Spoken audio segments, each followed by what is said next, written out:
Et quand la tristesse arrive, je sais tu es là, toujours près de moi.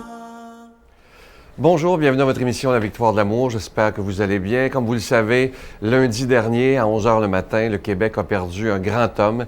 J'ai perdu, et La Victoire de l'amour aussi a perdu un grand ami. Il s'agit de l'abbé Raymond Gravel, qui me manque déjà beaucoup. Je sais qu'il manque à beaucoup de personnes. Et aujourd'hui, on a voulu faire une émission spéciale pour lui rendre hommage. On pourrait passer des heures à écouter des extraits d'émissions, mais on a essayé de choisir des beaux moments avec Raymond à La Victoire de l'amour. Et on commence en 2011, à l'automne 2011, où Raymond est en pleine forme. Il est en entrevue avec moi. Écoutez ce qu'il avait à nous dire. C'est très touchant. Puis, à un moment donné, j'ai dit à l'évêque, j'ai dit, c'est drôle, parce qu'au séminaire, quand j'étais au séminaire, il y a 25 ans, il y a un prêtre qui a dit au séminaire à mon évêque du temps, si vous l'ordonnez prêtre, il ne fera pas 6 mois. Oh mon Dieu! Puis je suis rendu à 25 ans, donc j'ai contredit ce prêtre-là. Et c'était quoi dans tes 25 ans tes plus grands combats pour toi? Bien, moi, je pense que c'est pour la justice, que ce soit des gens qui vivent des injustices dans les communautés où j'ai travaillé, les gens qui sont blessés par la vie ou blessés par l'institution, l'Église. C'est des gens qu'on marginalise dans l'Église. Bon, ça a commencé avec les divorcés remariés, des gens qui avaient refait leur vie, qui se sentaient un peu à l'écart. Quand on parle des homosexuels, des femmes aussi, parce que souvent dans l'Église, les femmes ne se sentent pas reconnues. Et heureusement qu'on a des femmes dans l'Église, ils tiennent l'Église. Mais ce sont elles qui tiennent l'Église, mais en même temps, elles ne sont pas reconnues à leur juste valeur, je trouve, les femmes. Puis ils sont habités par l'amour. C'est l'amour qui doit être la première valeur aussi dans ça. Moi, il y a deux mots que j'apprécie beaucoup, là, c'est le mot justice, je pense que c'est la première valeur de la Bible, puis la deuxième, c'est l'amour inconditionnel. Et quand on aime vraiment, là, même les difficultés deviennent faciles. Tu sais, je te disais tantôt avant l'entrevue, c'est beau ça. Il y a un missionnaire jésuite qui revenait du Rwanda, puis qui racontait, il dit, à un moment donné, j'étais au Rwanda, puis il dit, ma vue est plutôt faible, puis je voyais une petite fille qui descendait une montagne avec un gros fardeau sur ses épaules, un sac. Puis je ne savais pas ce qu'il y avait dans le sac. Puis plus elle s'approchait, je me rendais compte qu'il y avait un être humain. C'était un être humain qu'elle portait sur ses épaules. Et lorsqu'elle est arrivée près de lui, le prêtre disait à la petite fille, « Hey, c'est tout un fardeau que tu portes, c'est pesant. » Elle dit, « C'est pas un fardeau, c'est mon frère. » Donc, quand il y a de l'amour, là, même le plus dur paquet que tu peux porter ses épaules, il devient léger à porter parce que tu le fais par amour. Puis tu ne le vois pas, ça ne devient pas lourd à porter. Et ça va avec l'Évangile, en plus, que Jésus dit, « Mon fardeau est léger, puis mon joug est facile à porter. » Quand c'est fait dans l'amour, ça devient léger. Qu'est-ce qui te frappe le plus, Raymond, chez la personne de Jésus? Parce que tu as donné ta vie totalement, tu as tes combats à toi, mais qu'est-ce qui te frappe le plus chez lui? Bien, c'est son petit côté révolutionnaire. il était assez révolutionnaire. Tu te reconnais là-dedans? Je me reconnais dans ça parce qu'il a combattu toute sa vie le légalisme. Puis moi, j'ai bien de la misère avec le légalisme. Tu sais, les lois, c'est comme si on était au service des lois. On n'est pas au service des lois. Les lois sont Jésus là était sévère avec ça. Bien, oui, il était sévère. Il a dit, le sabbat, il est fait pour l'homme et non pas l'homme pour le sabbat. Alors, la loi, elle est importante en autant qu'elle aide les humains à vivre. Mais il ne faut pas qu'elle soit première. C'est l'être humain qui est premier. Et le Christ a toujours considéré la personne humaine comme étant première. Puis autant des personnes qui étaient poquées, là, si on prend la femme adultère, tu sais, il lui a dit, personne ne te condamne, moi non plus je ne te condamne pas au nom de la loi. Bon, je te demande simplement, essaie de te dépasser, de te surpasser, va et ne pêche plus. Mais si la femme a repêché par après, là, il l'aurait accueilli encore. Il n'a pas dit, je te mets dehors la prochaine fois que tu vas faire un péché. Là. Le Christ, il exerçait une tolérance, une ouverture, un accueil inconditionnel, un amour inconditionnel. Et je pense que c'est ça, moi, qui me plaît chez cet homme-là. Il a vécu au 1er siècle quand même. Là, c'est pas évident, dans un monde qui était très légaliste et très fermé sur lui-même. Et je pense que Christ a ouvert des portes extraordinaires. Il a présenté d'abord la foi chrétienne, la foi comme un chemin qui conduit vers Dieu. C'est comme ça. Puis en plus, habituellement, quand on fait un voyage, on sait la destination. Lui, il dit, occupez-vous pas de la destination, prenez le chemin. Dans le fond, le chemin, il n'est pas tracé d'avance. Il se fait au fur et à mesure qu'on avance. C'est pour ça qu'on ne peut pas avoir la vérité sur tout. On peut aider les gens à marcher sur le chemin, mais le chemin, il se trace au fur et à mesure qu'on avance. Puis souvent, c'est des sentiers inexplorés, des sentiers inattendus qu'on prend. Puis c'est ça que j'aime, parce qu'il y a comme une sorte de non-dit dans la foi qui se dit au fur et à mesure qu'on avance. Et ça, c'est le Christ qui nous inspire ça dans l'Évangile. Tu sais, Raymond, que tu laisses personne indifférent. Des fois, on reçoit des lettres au bureau où les gens disent « Raymond Gravel, l'abbé Raymond Gravel, il n'aime pas l'Église. » Moi, je te connais, là, j'ai voyagé avec toi quand on est allé en croisière avec un groupe. Et t'aimes l'Église. J'adore l'Église. Parce que sinon, je pense que tu ne serais pas là. Si je l'aimais pas, je ne serais pas revenu. Ah oui. Je serais resté député. C'était un peu plus payant, député. Tu sais. Alors, si je suis revenu, c'est parce que j'aime assez l'Église. L'engagement que j'ai pris il y a 25 ans, je l'ai renouvelé cette semaine. Parce que je me suis dit, tu sais, dans mon cœur, dans une célébration, j'ai renouvelé mon engagement pour un autre 25 ans. Après ça, je verrai, là, mais je vais être rendu vieux. Là, je suis rendu à 58 ans. Bien, moi, j'aime l'Église à un point tel que je me donne le droit de la critiquer par amour pour elle. Parce que je me dis, des fois, je trouve qu'on manque des bons coups parfois dans l'Église. On passe à côté de personnes. On exclut encore des gens. Et ça, pour moi, c'est pas ça, l'Église du Christ. L'Église du Christ, c'est l'Église qui est accueillante, qui est ouverte sur les autres, puis qui respecte tout le monde. L'extrait qu'on va voir maintenant, c'est en Noël 2013. Évidemment, ça faisait déjà quelques mois que Raymond savait qu'il était atteint du cancer du poumon. Il était, je me souviens, lorsqu'on a enregistré, il était en pleine forme. Il avait tellement d'espérance, mais il l'a eu jusqu'à la fin, d'ailleurs, cette espérance. Et on lui avait fait une surprise, vous allez le voir pendant l'extrait. On avait invité Étienne Drapeau à venir lui chanter une chanson magnifique et ça l'avait beaucoup, beaucoup ému. Il m'en a même reparlé après, à quel point cette chanson-là l'avait touché. Alors, on écoute ça ensemble, un court témoignage de Raymond, mais aussi cette belle chanson interprétée par Étienne Drapeau. Parce que bon, moi, je te connais depuis quelques années. Tu es un activiste, tu travailles tout le temps, tu prends jamais de temps pour toi. Et je suis allé chez toi, l'autre fois, j'ai vu la belle rivière qui est là, que tu n'avais jamais pris le temps d'aller t'asseoir à côté. Qu'est-ce que ça a changé dans ta vie, cette épreuve-là? Bien, ça nous remet... Moi, ça m'a remis un peu face à mes valeurs. Parce que, tu sais, quand je suis devenu prêtre il y a 28 ans, j'avais des belles valeurs. Tu sais, les valeurs familiales, les valeurs de l'amitié, de prendre du temps pour les autres. Et là, avec le travail, à un moment donné, on oublie ça. Et je disais toujours, moi, mais... je fais ça quand je serai plus vieux. Je fais ça plus tard. Mais je profitais pas, dans le fond, du moment présent. C'est sûr que j'accompagnais des gens dans la maladie, dans la souffrance puis dans la mort. Mais c'était toujours, je pense à quelqu'un d'autre. Tu sais, pour ma famille, j'avais jamais de temps. J'allais voir ma mère une fois par semaine, 1 heure ou 2, sans plus. Ma mère qui a 89 ans. Et là, ça m'a fait réaliser cette maladie-là. Mais c'est quand on est vieux, c'est quand ça? C'est en tout temps. On peut être vieux à 50 ans, Oui. On peut être vieux à 80. L'important, c'est de mettre les valeurs à la bonne place. Et là, je me rends compte que ce que j'ai négligé, je veux mettre l'accent là-dessus. La famille, les amis, prendre du temps aussi. Avant qu'il fasse froid, là, j'allais m'asseoir près de la rivière, juste entendre les canards sur la rivière. Je dis, T'avais jamais fait ça? J'ai jamais fait ça. Et prier près de la rivière, ça m'a fait redécouvrir la prière autrement. Tu sais, dans l'activité, on oublie même de prier. On fait des prières, oui, mais des prières automatiques, là. Mais prendre le temps, un cœur à cœur là, avec Dieu, ça faisait longtemps que je n'avais pas fait ça. Simplement écouter, tu sais, parce que Dieu parle à travers les événements, il parle à travers la nature, il parle à travers les personnes, il parle à travers aussi les textes, les poèmes, il parle à travers les chansons.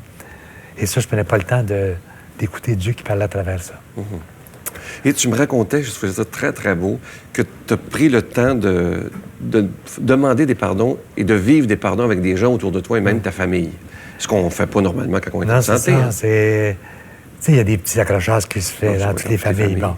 Puis là, à un moment donné, tu prends une distance par rapport à un de tes frères, une de tes sœurs. Et le fait de vivre cette maladie-là, je me suis dit, mon Dieu, on a passé notre vie ensemble. Il est arrivé un événement malheureux. Puis là, tout à coup, là, il y a un froid qui existe, là, tu sais, qui persiste. Ça n'a pas d'allure. Alors, j'ai fait les premiers pas, puis j'ai dit, non, je ne vais pas vivre ça. Je ne vais pas vivre de chicane avec personne. Je vais me réconcilier avec les gens avec qui est arrivé des choses négatives. Puis je me sens tellement bien. C'est sûr que mes frères ont réagi assez fortement. Il a pleuré pendant 1 heure de temps, là, tu sais, parce qu'on s'est rapprochés beaucoup, là. Puis à chaque fois que je le vois toutes les semaines. Il est toujours heureux de me voir. Puis, tu sais, c'est comme si je revenais 20 ans en arrière lorsqu'on était jeunes. Ah bon, c'est beau. Puis, je vis des événements comme ça avec ma famille. Je trouve ça important. Puis là, j'ai le temps de le faire. Parce que je prends le temps de le faire. Tu disais, je plains les gens qui n'ont pas la foi quand ils ont une épreuve comme ça. Oui, parce qu'il n'y a pas d'espérance. Moi, ma foi, c'est une espérance. c'est jamais une certitude. J'ai les mêmes doutes qu'un non-croyant. Le doute, ça fait partie Même de la le pape foi. en a parlé. Je t'ai donné un texte assez impressionnant d'ailleurs, de l'importance du doute. Le pape parle de ça, c'est sûr, puis il parle de l'espérance aussi. La foi, c'est une espérance. C'est que l'espérance, c'est Charles Péguy qui disait « c'est la foi à son meilleur ». Parce que quand on espère, c'est qu'on croit que ça va aller mieux demain qu'aujourd'hui. Ouais. C'est que la mort n'a pas le dernier mot sur la vie. On croit toujours à un plus. Ouais. Puis c'est ça l'espérance.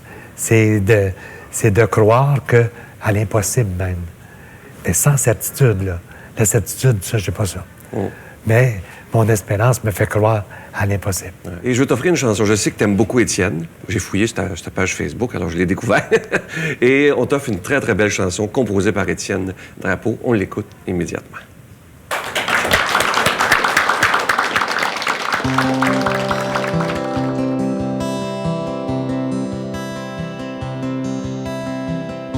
On choisit pas toujours son chemin vers un autre jour, vers son destin. Et si jamais demain je te prenais la main, que s'éteignait le feu, la vie qui brûlait dans tes yeux, faut pas se poser trop de questions. Tu sais, c'est la vie qui nous répond. Laisse tes pleurs guérir ton cœur.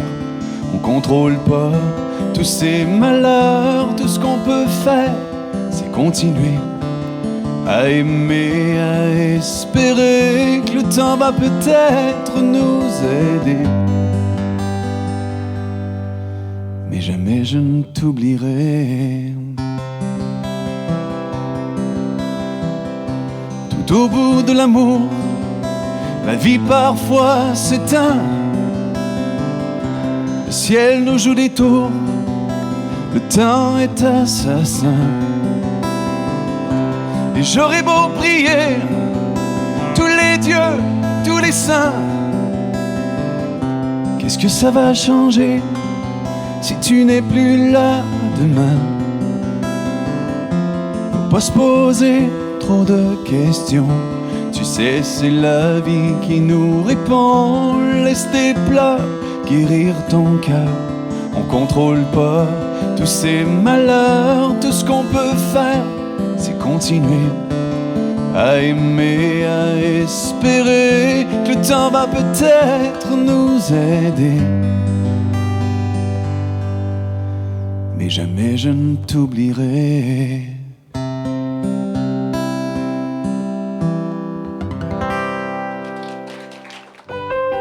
Notre Père qui es aux cieux, que ton nom soit sanctifié, que ton règne vienne, que ta volonté soit faite sur la terre comme au ciel. Donne-nous aujourd'hui notre pain de ce jour. Pardonne-nous nos offenses comme nous pardonnons à ceux qui nous ont offensés. Ne nous laisse pas entrer en tentation, mais délivre-nous du mal, car c'est à toi qu'appartient le règne, la puissance et la gloire pour les siècles des siècles. Amen.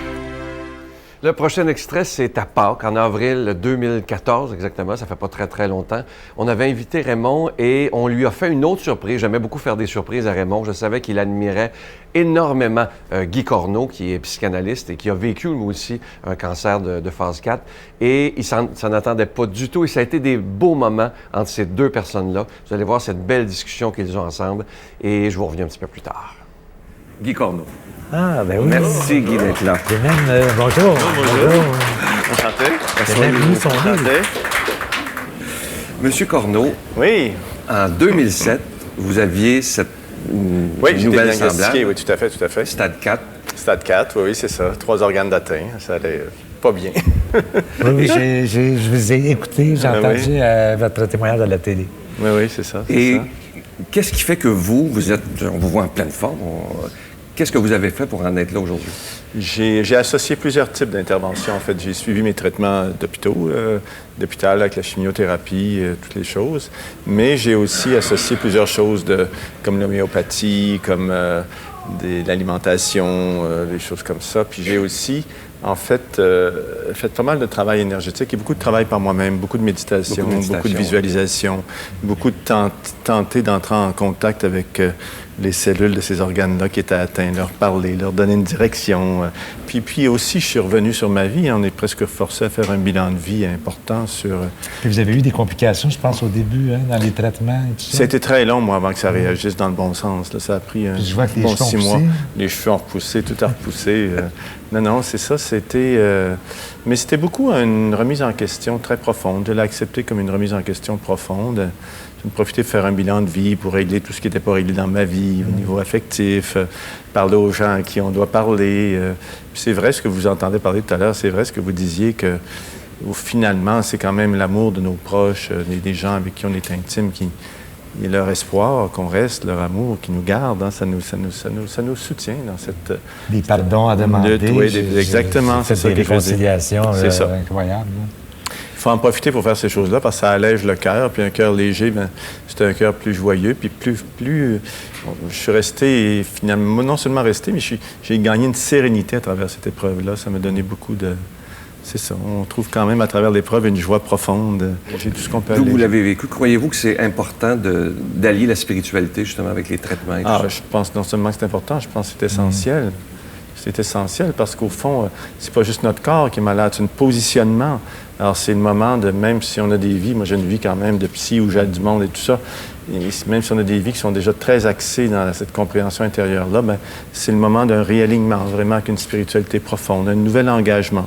C'est ça que j'ai trouvé, moi, c'est un engagement par rapport à l'amour, c'est un engagement par rapport à ma force créatrice, les rendez-vous manqués avec ça, mais un réengagement par rapport à, qu'est-ce qu'on fait avec cette vie-là? Est-ce qu'on en fait quelque chose qui vaut la peine d'être respecté au niveau intérieur, au niveau spirituel? Je trouve ça très important. Je pense vraiment que le cancer, en fait, c'est une maladie d'une division avec les forces universelles, cosmiques ou divines, peu importe comment on les appelle. C'est pas simplement physique. Hein? Non, c'est pas juste physique. C'est spirituel même. Puis c'est ça, puis c'est qui est étrange, c'est que dans des métiers où tu donnes tant que ça, puis tu es toujours là-dedans, là, ça te convoque. C'est pas juste l'abbé Raymond Gravel qui est convoqué, c'est Raymond qui est convoqué. C'est pas Guy Corneau, le psy, qui est convoqué, c'est Guy qui est convoqué à dire, regarde, là, il faut vraiment se mettre les yeux devant un trou, là, puis faire quelque chose pour soi. Et ça rebalance les choses, parce que dans une vie comme la vôtre, j'imagine, on donne beaucoup à beaucoup de gens, et des fois, on s'oublie un petit peu. Moi, je m'étais oublié dans cette histoire-là. On s'oublie. L'activisme nous fait nous oublier. Puis il y a beaucoup de demandes, hein, on est sollicité, tu as beaucoup de demandes, puis dans cette demande-là, tu passes en second, souvent, puis à un moment donné, le corps dit, regarde, ça fait plus. C'est pas juste ton corps qui te parle, c'est ton cœur, c'est ton âme qui te dit, garde, ça peut pas être comme ça. Je vous présente le dernier extrait. C'est ce moment qui a été le plus difficile pour moi. C'était le 29 juin dernier, 29 juin 2014, à l'hôpital de Joliette. Raymond était affaibli, évidemment, mais ça a été un moment très intense de confidence. Et j'ai vu encore une fois ce vrai Raymond, authentique jusqu'à la fin. On écoute ça ensemble. Quand on se rend compte, avec tout l'espoir que tu avais eu, et tu as donné beaucoup d'espoir à des gens. Ah, puis j'en ai encore. T'en as encore? Oui. Parce que l'espoir, pour moi, l'espérance, c'est pas de vivre à tout prix, là. Mm-hmm. L'espérance, c'est d'assumer ce qu'on est. Puis là, je sais que j'ai le cancer, je suis pas fou, là, tu sais, je sais que je suis malade, puis j'essaie de l'assumer du mieux que je peux. Puis le fait que je le vis d'une façon assez sereine, je trouve que ça me permet c'est une sorte de miracle, quasiment. Alexandre Martel, qui est comme mon fils bien-aimé, qui me dit tout le temps, « Raymond, je te reconnais pas. » Devant ça, tu es tellement passif, là. Pas passif dans le sens que tu fais rien, là, mais tu te pognes pas les nerfs, t'es pas choqué. Ça m'a quasiment jamais choqué. C'est sûr, sur le coup, je me suis dit, comme tout le monde, pourquoi ça m'arrive? Puis après ça, quand tu y penses vraiment, là, j'ai fumé 49 ans. Fait que je me doutais un peu que ça pouvait arriver un jour. Mais il m'a dit, il y a 2 options possibles. On vous soulage ou vous guérissez. Mais vous guérissez par vous-même parce que nous, on ne peut pas vous guérir, on va vous soulager. Fait que, puis ils m'ont dit de ne pas craindre parce que ma peur, c'était de souffrir. Puis là, ils m'ont dit, n'ayez pas peur, là, on va tout faire pour ne pas vous ayez de souffrance. On va vous apporter tout le réconfort que vous avez besoin. Là, tu es dans une chambre normale de l'hôpital de Joliette. Ouais. Est-ce que tu appréhendes le moment où tu vas monter au 5e? Au 5e, non. J'ai hâte, parce que moi, j'ai accompagné des gens au 5e ici. Ah oui? Puis je sais que c'est un endroit, mon père est mort là. Puis je sais que c'est un endroit qui est plein de compassion. Les infirmières sont super gentilles. Les 5 médecins qui travaillent là, j'en connais 4 sur 5, là, sont vraiment extraordinaires. Puis je me dis, ben non, je vais être bien, je vais être super bien. Fait que, puis ça me sécurise d'être à l'hôpital, parce que chez moi, mais je mange mal, je mange pas aux heures fixes, puis ça me tente pas toujours de manger, fait que je mange pas. Puis tandis qu'ici, là, c'est régulier, puis je mange bien, c'est très équilibré comme nourriture. Puis je sais pas, je vais faire de la publicité pour l'hôpital de Joliette. C'est la meilleure bouffe que j'ai jamais mangée, c'est ici. Fait que je me dis, ça doit être bon quelque part, là. Fait que, puis ça me fait du bien d'être là. Puis le fait d'être entouré aussi, il y a plein de monde qui vient me visiter, c'est sans arrêt. Bien, juste avant l'émission, j'ai trouvé ça tellement touchant. Un pasteur protestant qui est venu dire que toute l'Église évangélique prie pour toi aussi. Oui. Ça doit te toucher quand même, ça. Ben oui, ça me touche, parce que surtout l'Église évangélique, pour moi, c'est des frères dans la foi, tu sais. C'est des frères et des sœurs dans la foi. Puis là, à un moment donné, on s'est séparés, puis on se parlait même pas, tu sais, parce qu'on était des diables pour eux. Puis maintenant, on s'est rapprochés, fait que tant mieux, là, tu sais. Alors moi, je trouve ça correct, là, c'est bien. Moi, je prie pour eux autres aussi. Ouais. Quand tu regardes, Raymond, les 61 ans que tu as vécu à date, avec la nouvelle que tu as le cancer et tout ça, est-ce qu'il y a des choses que tu aurais changées? Avec une relecture de ta vie? J'ai pensé à ça. Puis je me suis dit, est-ce qu'on regrette des choses qu'on a faites puis des choses qu'on n'a pas faites? Puis je me suis dit, le temps que tu perds à regretter ce que tu n'as pas fait ou ce que tu as fait, là, bien, tu perds du temps. Fait que tu te prives de faire des choses que tu voudrais faire actuellement. Non, je me dis, non, je ne regrette rien. Si j'ai blessé des gens, c'est vraiment pas par méchanceté, c'est par naïveté, peut-être aussi parce qu'on est tous limités, hein, c'est par limite humaine, mais je m'en excuse si j'en ai blessé. Je ne vais pas blesser personne. Puis tous ceux qui m'ont fait du mal, il y en a qui viennent me demander pardon. Je leur pardonne tout ce qu'ils m'ont fait. J'ai même oublié le mal qu'ils m'ont fait. Parce que je ne veux pas me gruger avec ça. Parce que je trouve que si je refuse le pardon, là, c'est contre moi que j'agis. C'est pas contre la personne, c'est contre moi. Parce que le pardon, ça fait renaître aussi. Puis moi, je suis sûr que ça aide à la guérison, le pardon. Puis là, je le sais parce que je pardonne aux gens, puis ça aide beaucoup. Est-ce que tu es allé voir ta mère? Ma mère est venue me voir ici. Elle est venue. J'ai essayé d'aller la voir, mais je n'étais pas capable. Mais là, elle est venue me voir à l'hôpital. À quel âge ta mère? 90 ans. Comment est-ce qu'elle prend ça? Ben, elle prend ça mal, c'est sûr. Quand elle est arrivée ici dans la chambre, elle faisait pitié un peu. T'sais, ma mère, elle pèse à peu près 70 livres, là. Puis elle est tout petite, puis ma soeur la soutenait. Puis là, elle est entrée dans la chambre, elle était pâlette un peu, puis là, elle s'est mise à pleurer. Puis elle me dit, c'est pas normal que tu partes avant moi. Ben, j'ai dit, je viens de t'aider, maman, c'est tout. Tu as souvent parlé, Raymond, dans d'autres entrevues depuis le mois de septembre, que ta foi n'était pas une certitude, mais une espérance. Peux-tu développer là-dessus encore? Oui, parce que c'est ça. La foi, là, qui est une espérance, c'est que les gens me reprochent d'avoir dit ça. Ah non, au contraire. Ils sont certains que Dieu existe, là, tu sais. Si vous êtes certain, tant mieux pour vous. Moi, je suis pas certain. Sauf que je l'espère. Puis le fait de l'espérer, ça me fait tenir debout, puis ça me fait le rechercher. Tandis que si j'étais certain dans ma foi, je m'assoirais dessus, puis j'évoluerais plus. Le fait qu'on évolue dans la vie, c'est parce qu'on n'a aucune certitude. Puis la foi espérance, c'est pas une foi naïve, c'est pas une foi miraculeuse non plus. Tu sais, je crois pas, moi, là, que je demande à Dieu là, de m'envoyer une bébite, là, qui va me sauver, puis qui va me l'envoyer. Non, c'est pas ça. Bon, c'est pas comme ça. La foi espérance, c'est de croire que demain, ça va aller mieux qu'aujourd'hui. Quelle que soit la situation qui va arriver, là. Je peux être mort demain, mais ça va être mieux qu'aujourd'hui. Puis que la mort n'a pas le dernier mot sur la vie. Ça, c'est Doris Hussey qui disait ça. La mort ne peut pas avoir le dernier mot sur la vie. Ça n'aurait pas de sens, dans le fond. Non, ça n'a pas Quand on de regarde sens. la nature. M'explique quelque chose, tandis que j'étais avec moi. Tu as déjà dit quelque chose, mais je m'en souviens pas. Tu avais dit il y a une différence entre le pardon et la justice. Ben oui. Ça, j'aimerais ça que tu... Parce qu'il y a des gens qui ne comprennent pas ça. Pardonner, ça n'exclut pas la justice, tu sais. Je pense que faire justice à quelqu'un, c'est de lui rendre ce qui lui est dû. Puis ça, tout le monde a droit à ça, la justice. C'est comme la dignité humaine. Tu n'as pas le droit d'enlever la dignité à quelqu'un. C'est pas parce que quelqu'un a fait une erreur qu'il a perdu sa dignité. Il faut que tu lui conserves sa dignité. Puis ça, la justice, c'est sacré. Tandis que le pardon, c'est gratuit, le pardon. Mais ça ne veut pas dire, par exemple, que le pardon soustrait de la justice. C'est pas parce que je te dis, Sylvain, ben, mettons, tu me dois 100 000 $.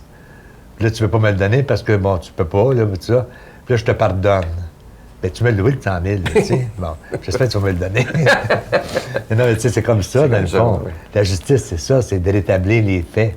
Tandis que le pardon, c'est gratuit, ça. Tu donnes le pardon à quelqu'un, tu dis, je t'en veux pas, puis je t'en voudrais jamais, puis j'ai oublié ça. Il y a un prêtre qui est venu me demander pardon l'autre jour parce qu'il m'a haï.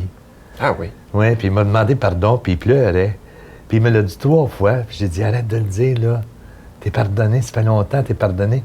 Je t'en ai même jamais voulu, parce que je sais que c'est pas méchant ce que t'as fait. C'est ta conviction qui a fait faire ça. Fait que je t'en veux même pas, là. Puis là, je l'ai plus dans mes bras. Mais tu sais, je suis sûr que je l'ai soulagé, ce gars-là, là.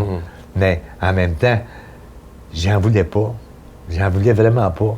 Parce que dans mon âme et conscience et dans mon cœur, je peux pas rester en rancœur avec quelqu'un parce que ça me gruge de l'intérieur et ça me rend malade. Puis je veux pas être malade. Parce que la souffrance, j'ai horreur de ça. Fait que je me dis, il faut que je pardonne. Si je pardonne pas, ça me rend malade. Ton rêve, c'était avant de t'en aller, de rencontrer le bon pape François. Oui. Ça n'aura pas pu se faire, mais moi, je l'ai rencontré le 4 juin et il m'a donné un chapelet qui est béni par lui. Et je vais te jurer de le garder toute ma vie, mais je te le donne. Ah, ben merci, Sylvain. Je pense qu'il va être en bonne compagnie avec toi. Ça a été Ben merci béni beaucoup. par le pape François. Je vais parler du CD. Oui, à la fin. OK. Je vous salue Marie, pleine de grâce. Le Seigneur est avec vous. Vous êtes bénie entre toutes les femmes, et Jésus, le fruit de vos entrailles, est béni.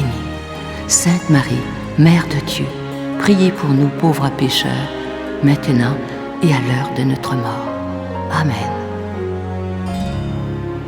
Raymond, avant qu'on se quitte tantôt, tu voulais parler de ton CD, ton bébé, ton testament spirituel que tu veux laisser aux gens. Surtout avec la photo qui est dessus, je trouve que c'est une belle photo. J'ai l'air vivant là-dessus. Ouais. Bien, si j'ai fait ce CD-là, c'est parce que tu m'avais demandé de le faire pour la prière. Puis comme je suis malade, bien, pour moi, la prière, c'est bien important. Puis c'est pas magique, là. Alors, tout ce que je dis là-dedans, je le crois toujours. La prière est forte, elle est puissante. Le fait que j'ai simplement d'accepter ce qui nous arrive, là, c'est Il y a déjà... beaucoup de gens malades qui l'ont commandé, qui n'en reviennent pas comment ça les apaise. Ben oui, c'est parce que moi, j'ai pris ce qui me faisait vivre là-dedans. Ce que la nature me nourrit, ce que les prières toutes faites me nourrissent aussi, parce qu'il y en a plusieurs qui me nourrissent, là, comme Saint François d'Assise, les béatitudes et tout ça. Alors je me dis, mais pour moi, ces prières-là, c'est des forces, c'est des puissances. Et c'est là, quand le cardinal Etchegaray dit, là, parce que je le dis sur le CD un moment donné, la force de la prière, c'est qu'on prend conscience de notre responsabilité dans la prière. Et c'est là qu'on voit la puissance de Dieu, parce qu'il nous transforme de l'intérieur. Ça ne veut pas dire qu'il nous apporte une guérison miraculeuse, mais il nous transforme de l'intérieur. Ça nous aide à l'acceptation. Puis ça en est du miracle, ça. Parce que le miracle, c'est un signe que Dieu est présent dans notre vie. Puis moi, je demande sa présence à tous les jours. Puis il me la manifeste souvent. Alors, ce CD-là, pour moi, c'est un testament, je peux dire, Testament spirituel. par rapport à la prière. Puis j'aimerais ça que les gens s'en servent pour se nourrir spirituellement. Et c'était une joie de te rencontrer aujourd'hui, puis sache que je t'aime de tout mon cœur. Merci beaucoup, Sylvain. Merci Raymond, merci. Comme vous l'avez entendu de la part de Raymond, c'était très important, son CD, son testament spirituel pour lui. Et il m'avait d'ailleurs dit, je veux que les gens l'aient. Alors moi, je vous dis aujourd'hui, si vous le voulez, c'est délicat pour moi de vous parler de ça, surtout qu'il est parti. Mais je vous donne, vous le savez que vous pouvez le commander à notre bureau, à l'adresse que je vais vous donner. Et il y a aussi le cadeau du mois qui est toujours là pour le mois d'août. Il s'agit de ce beau pendentif qui est en hématite, en hommage à Jean-Paul II, à Saint Jean-Paul II et Saint Jean XXIII. Il est déjà béni, il est en hématite. Alors vous pouvez commander les deux ou un seulement. C'est toujours avec un don de 25 $ ou pour deux avec un don de 40 $. Je vous donne l'adresse. La Victoire de l'amour, casier postal 120, succursale Boucherville à Boucherville, le J4B 56. Également par téléphone du lundi au vendredi de 8h à 17h dans le 514-523-4433, 523-4433 ou sans frais le 1-888-811-9291 et aussi sur notre site Internet le www.lavictoiredelamour.org. Et en terminant, je vous dis merci de tout cœur d'avoir été là. Et comme je crois en la vie éternelle, je veux dire à Raymond aujourd'hui à quel point je t'aime, Raymond, je ne t'oublierai jamais et tu seras dans le cœur de millions de Québécois pour toujours. Adieu. Bye. La Victoire de l'amour remercie de tout cœur les Résidences Soleil de leur accueil si chaleureux.